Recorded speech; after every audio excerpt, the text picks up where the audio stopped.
Bonjour et bienvenue dans cette vidéo autour des fonctions.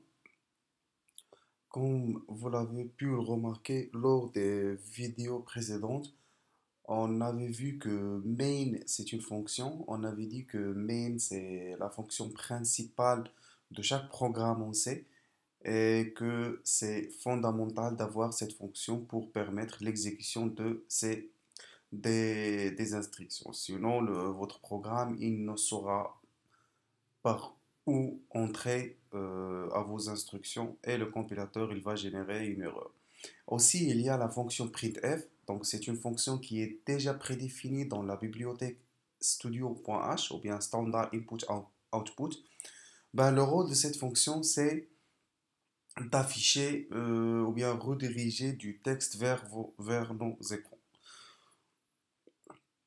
Aussi, il y a la fonction scanf qui permet la lecture des données depuis le clavier. Donc, ces deux fonctions-là, elles sont déjà prédéfinies et nous, on a juste besoin de les utiliser.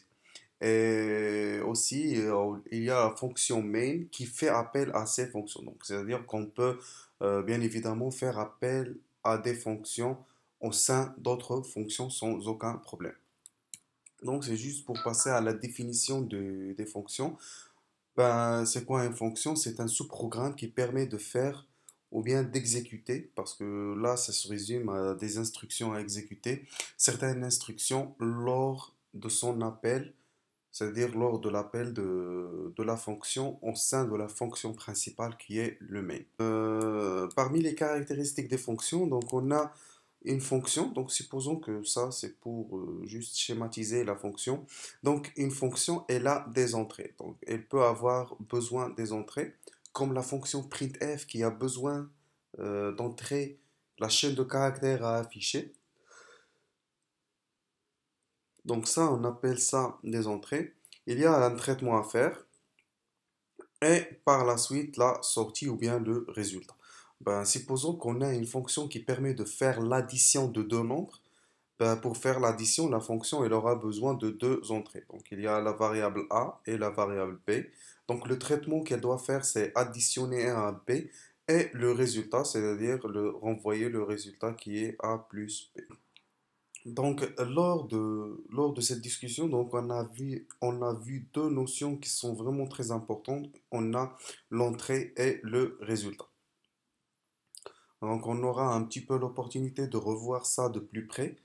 Ben, les entrées, on avait dit que les entrées ou bien les paramètres d'entrée, qui sont d'une manière générale des variables ou bien des valeurs, plus précisément sont les valeurs des variables ou bien les adresses où se trouvent réellement les variables dans la mémoire.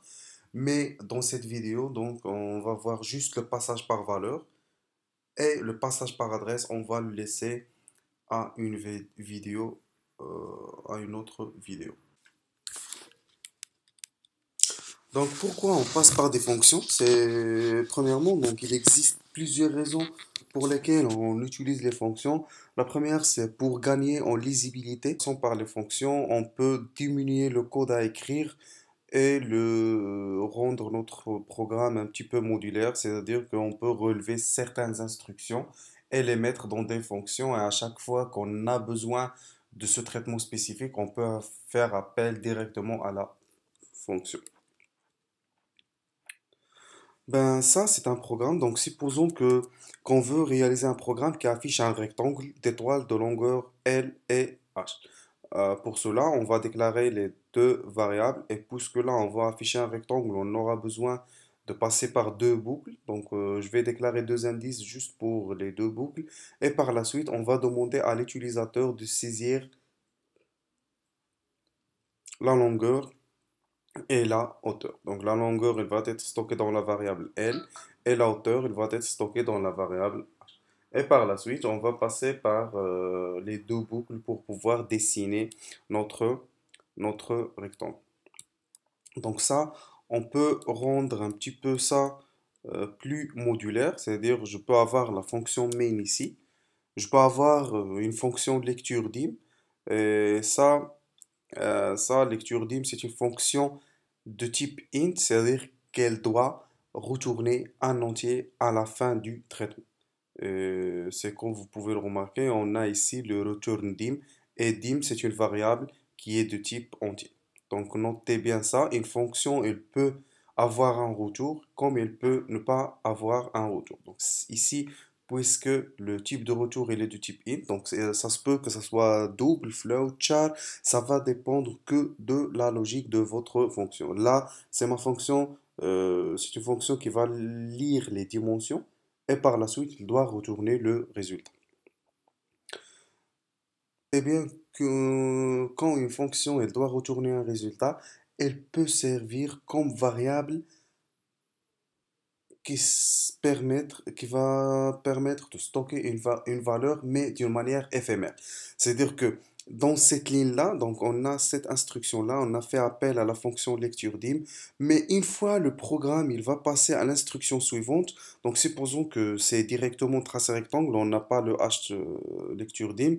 La valeur qui est retournée par lecture dim, elle va être perdue.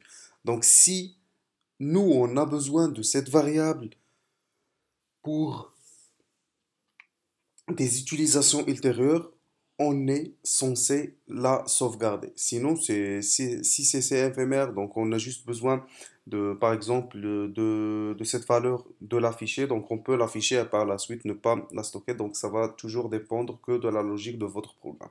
Là, puisque la fonction lecture dim, elle ne permet elle permet de lire une dimension. Et moi, je sais que là, je dois lire deux dimensions, c'est-à-dire la longueur et la hauteur. Ben là, à chaque fois que je vais lire une dimension, je dois la stocker. Et par la suite, on a la deuxième fonction. Cette deuxième fonction, elle commence avec le mot-clé void. Ça, c'est pour dire que la fonction, elle va rien retourner comme dernière instruction. Là, puisque ça commence par int, donc ça doit obligatoirement retourner un entier. Et là, puisque cette fonction-là, elle n'est pas vraiment trop destinée à retourner une valeur, ben, on peut, donc on l'a définit en utilisant le mot-clé void. Ben, ça, c'est l'identifiant de la fonction. Et ça, ce sont les paramètres d'entrée. Donc, comme vous pouvez le remarquer, la première fonction, elle n'avait pas besoin de paramètres d'entrée, mais elle peut retourner. Là, elle ne retourne aucune valeur, mais elle a besoin de certains paramètres d'entrée, et ainsi de. Ben, notez bien que lors de l'appel d'une fonction, le nombre et l'ordre des paramètres doit nécessairement correspondre aux indications de la déclaration de la fonction. C'est-à-dire que, par exemple, supposons que ici, pardon, donc là, j'ai une fonction tracé rectangle qui accepte comme premier paramètre un entier et comme deuxième paramètre un double. Ben là, une fois que je vais faire appel à cette fonction-là au sein du main, la première variable que je vais passer à cette variable, à cette fonction-là, elle doit être de type entier. Donc là, je ne dois pas passer une variable de type double et le deuxième paramètre, une variable de type int. Parce que là, la fonction, il ne va pas comprendre qu'on a juste inversé les valeurs ou bien les paramètres d'entrée. Là, puisque c'est l'entier, il est défini en premier, lors de l'appel de la fonction au sein du main, il doit y avoir une valeur entière. Donc, soit on peut mettre une valeur directement, donc là, je peux mettre par exemple 5, 6, mais n'importe quelle valeur entière, soit une variable de type entier que par la suite, on va passer par scanf. L'utilisateur, il va saisir une valeur et le programme, puisque là, c'est un passage par valeur.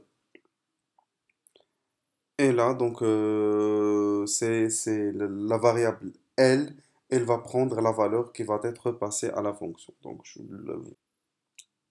je suis vraiment désolé, je sais que j'ai un petit peu trop parlé côté théorique, mais on aura la chance de voir ça côté pratique juste pour que vous puissiez valider ces acquis. Mais là, on est en train juste de discuter quelques notions des fonctions, parce que là, on doit avoir des acquis théoriques et par la suite, on va appliquer ce qu'on a acquis.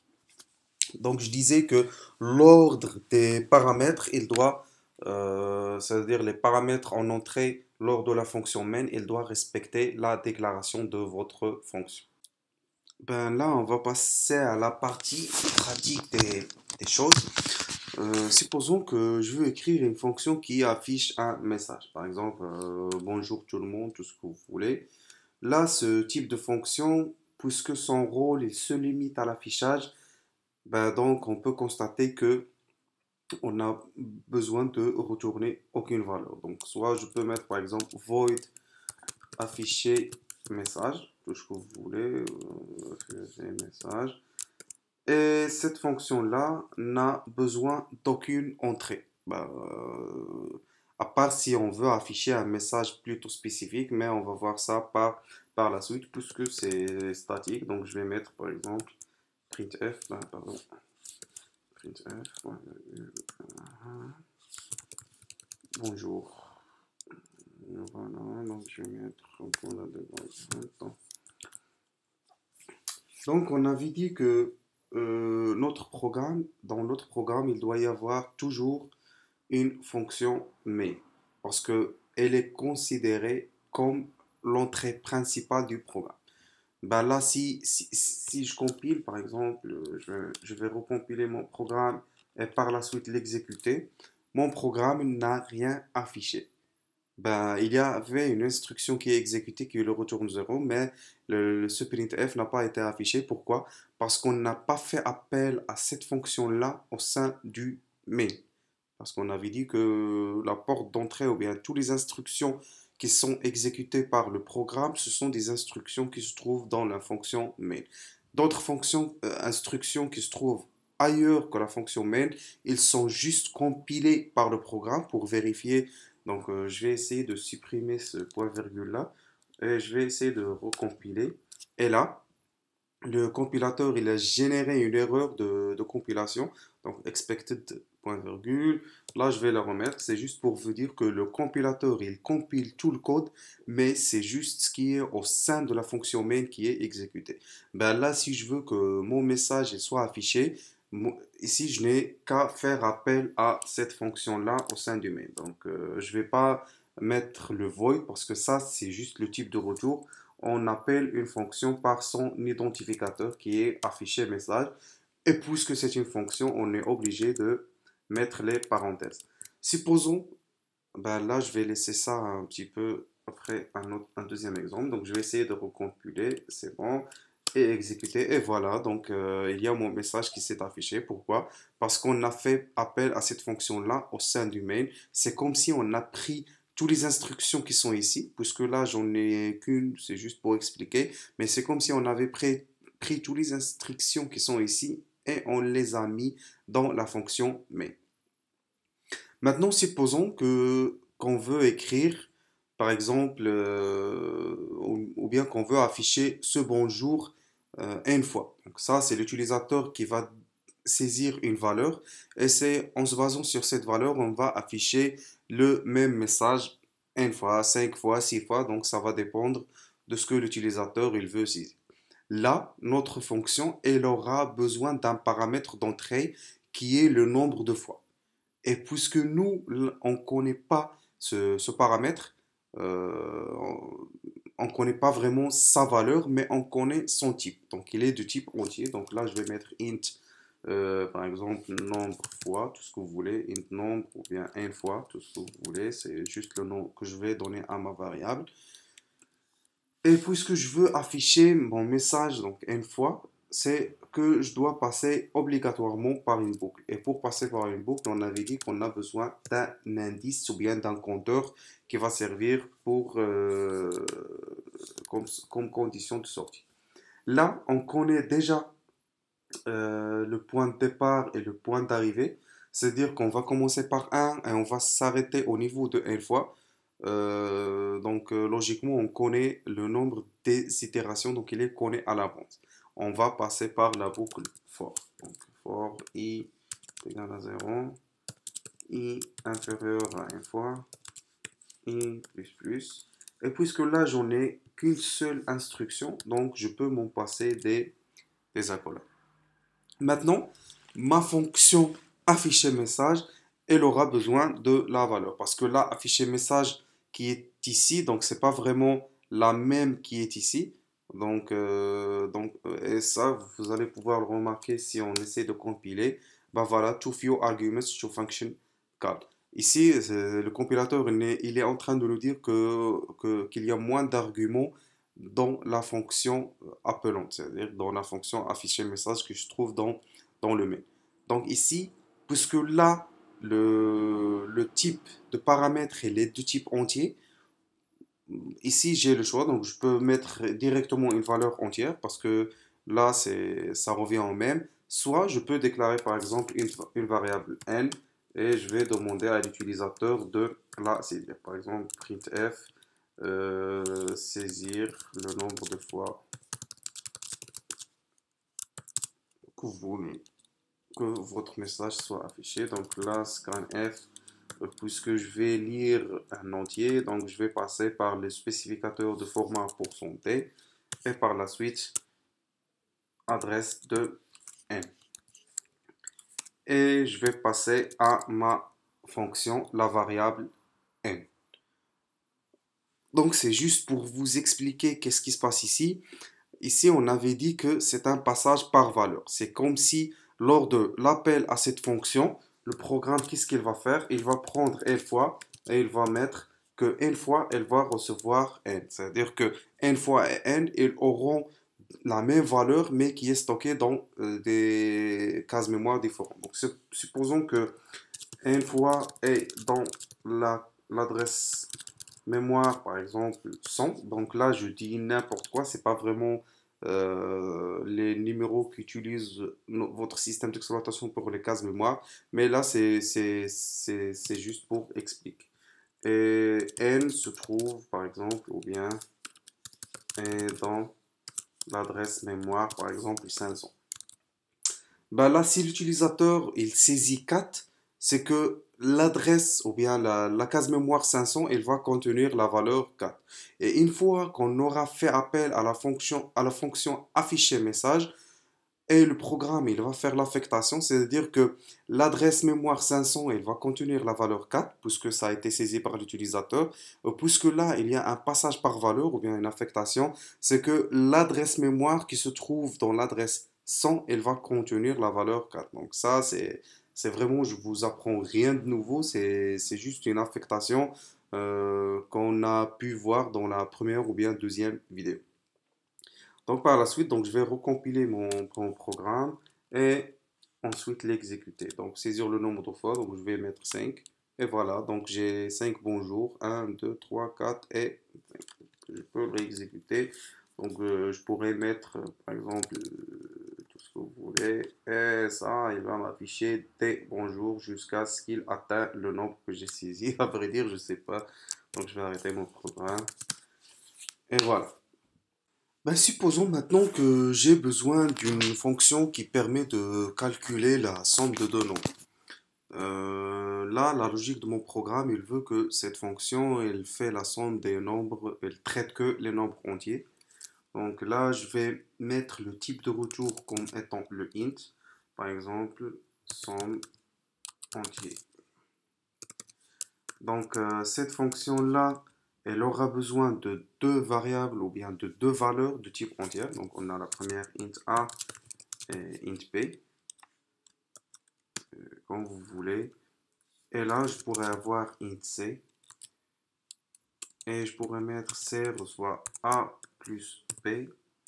Et finalement, le return c. Et ici, donc, je pourrais avoir int nn. Donc, saisir le premier nombre, tout ce que vous voulez. Donc, je vais essayer juste de changer un petit peu ça. Et par la suite, copier, coller, saisir le deuxième nombre. Et par la suite, ça va être m. Donc, je vais mettre une variable ou tout ce que vous voulez, ou bien résultat. Et je vais mettre, parce que là, on avait dit que le résultat retourné par une fonction, c'est éphémère. C'est-à-dire qu'une fois le programme va passer à l'instruction suivante, le résultat va être perdu. Si on ne le stocke pas, ben, si on a par exemple besoin de ce résultat pour d'autres fins euh, dans le programme, on est obligé de le stocker. Donc là, je vais mettre par exemple res reçoit somme entier.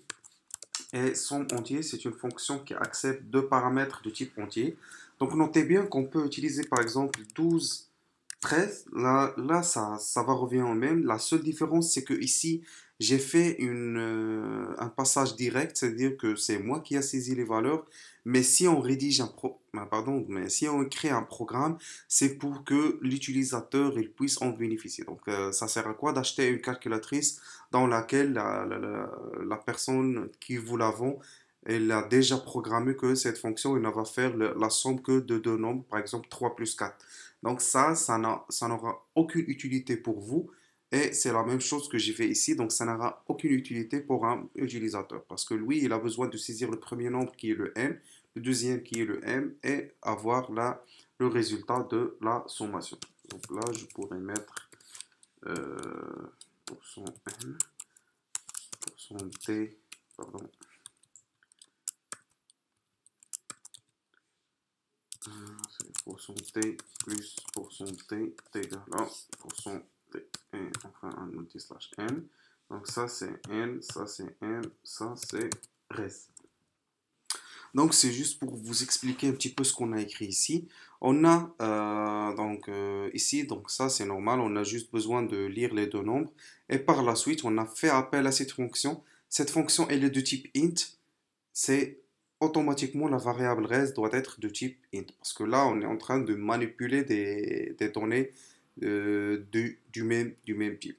Et la fonction somme entier, comme on l'a déclaré son prototype ici, c'est une fonction qui a besoin de deux paramètres. Le premier qui est de type entier et vraiment l'identifiant du paramètre, c'est pas vraiment trop essentiel parce que là, il n'est connu qu'au sein du scope de cette fonction-là. En dehors de la fonction somme entier, aucune fonction, ni le mail, ni afficher message, ni personne d'autre ne connaît l'existence ou bien ne sait si A, il existe ou non. C'est comme si vous voulez, aucune fonction n'a une visibilité des variables qui sont déclarées. La fonction somme entier ne sait pas si afficher message a une fonction ou bien a un paramètre dont le nom est n fois, ou bien un deuxième dont le nom est i, ne sait même pas si main est là les paramètres n, m, res et ainsi de suite. Donc ça, c'est le même cas aussi pour le main. Elle n'a aucune visibilité sur le a, le b, le c et ainsi de suite. Ben, par exemple, si j'essaie de faire appel à cette variable-là a dans la fonction main, le programme, il va automatiquement me générer une erreur. Donc là, je vais essayer de recompiler. Par la suite, exécuter. Donc, je peux saisir le premier nombre qui est le 2, deuxième est le 3. Et voilà, donc 2 plus 3, c'est 5. Afficher message N, puisque là, on avait saisi pour le N2, donc il a affiché le bonjour deux fois. Mais c'est le 2 plus 3, c'est 5. Notez bien qu'on peut améliorer, donc on peut améliorer notre programme. On peut vraiment s'en passer de la variable C, donc améliorer côté optimisation de la mémoire, et je pourrais mettre directement retourne A plus B. Donc, comme ça, le programme, il va faire la somme de ces deux nombres-là et il va retourner le résultat. Et même ici, donc, je peux m'en passer de la variable ou bien de la variable res. Voilà, donc je vais copier ça et le mettre ici. Parce que là, nous, dans notre cas ici, on a juste besoin d'afficher le résultat de la somme.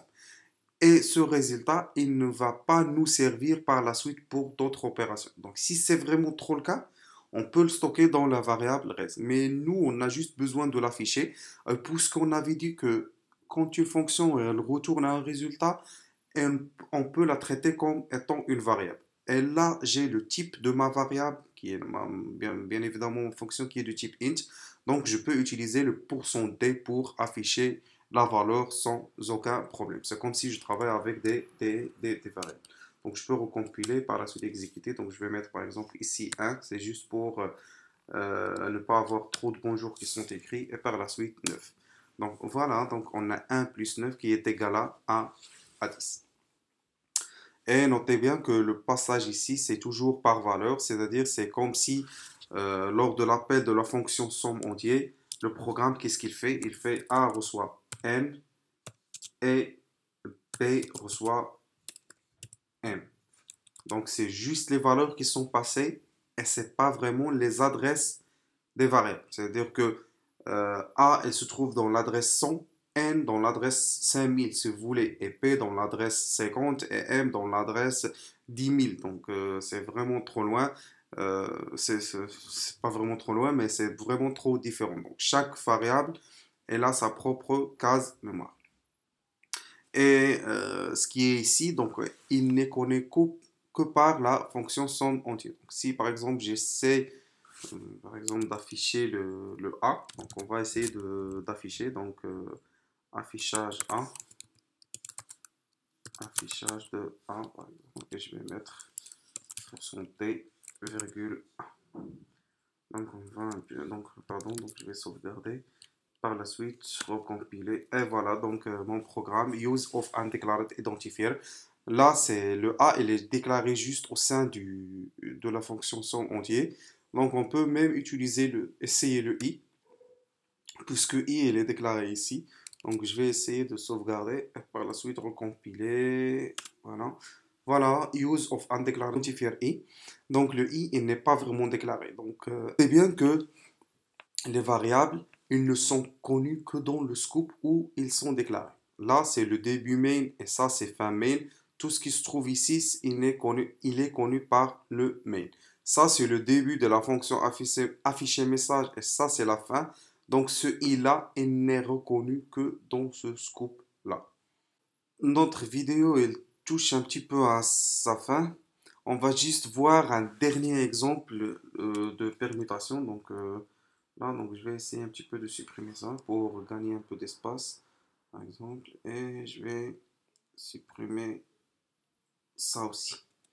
Donc, supposons que je veux écrire une fonction qui permet de permuter, par exemple, les valeurs de deux variables. Donc, ça, c'est une fonction qui a pour mission de la permutation. Donc, c'est une fonction, pas forcément qu'elle a besoin de retourner une valeur. Permutation.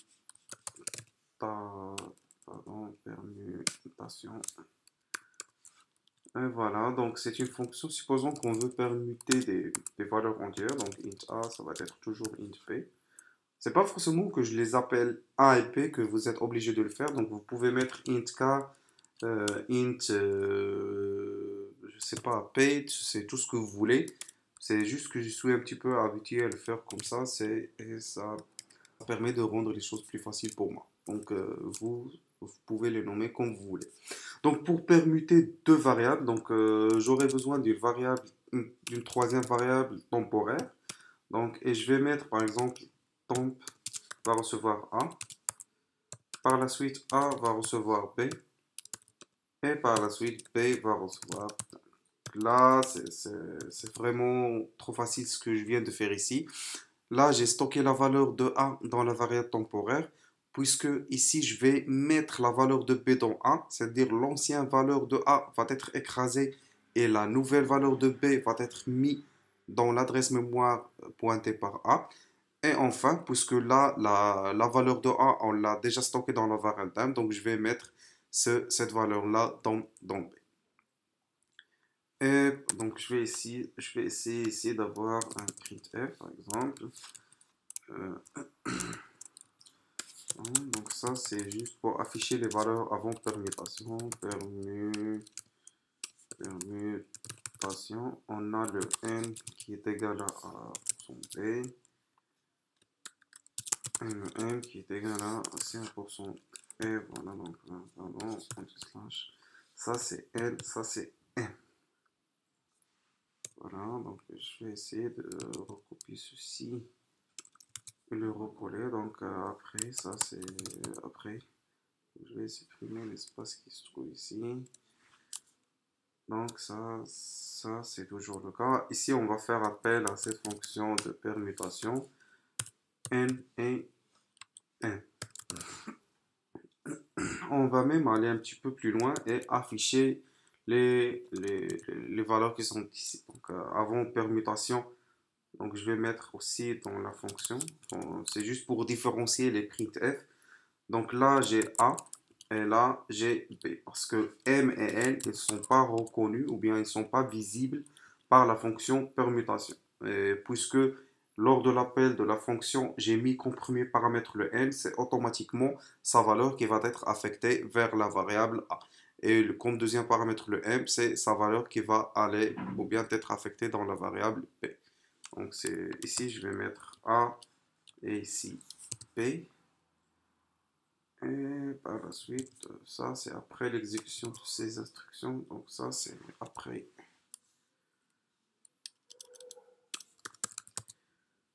Comme ça va rester le même.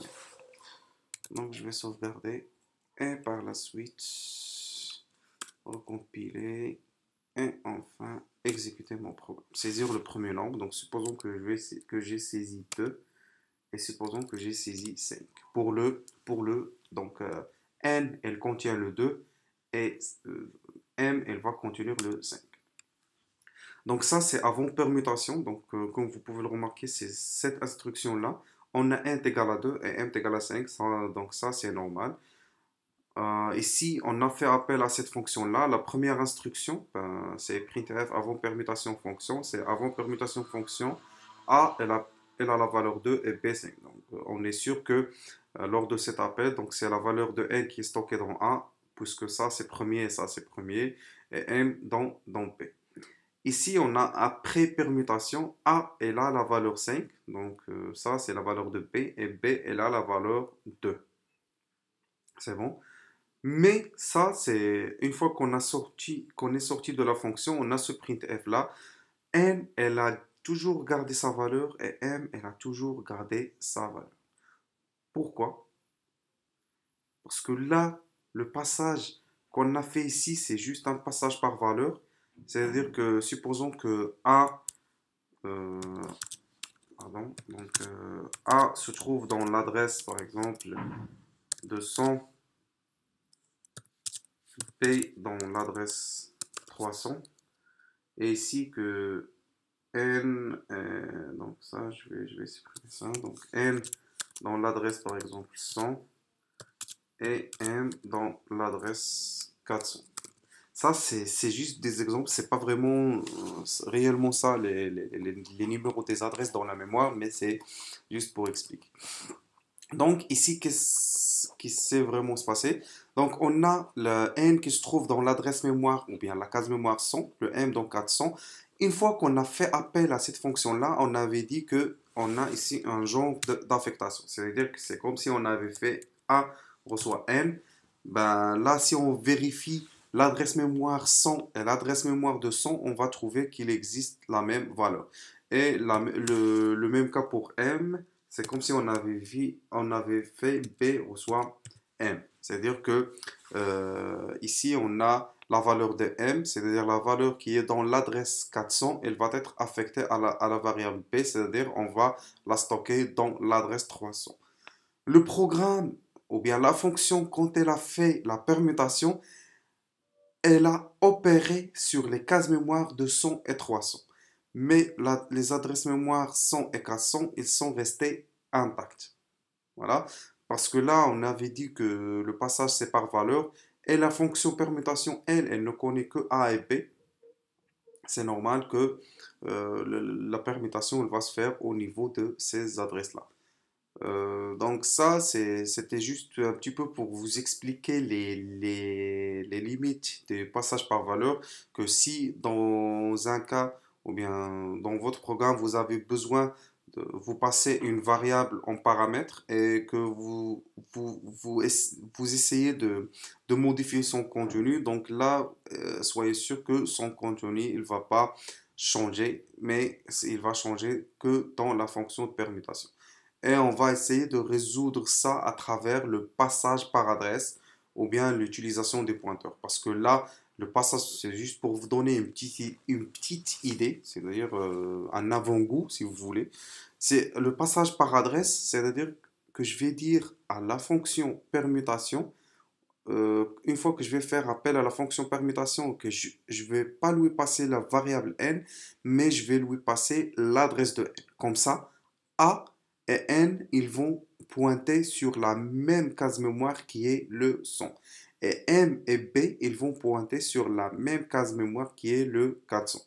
Donc, si vous voulez, n, elle va contenir une valeur et a, elle va contenir l'adresse de n, c'est-à-dire l'adresse où se trouve la valeur qui est manipulée par le n.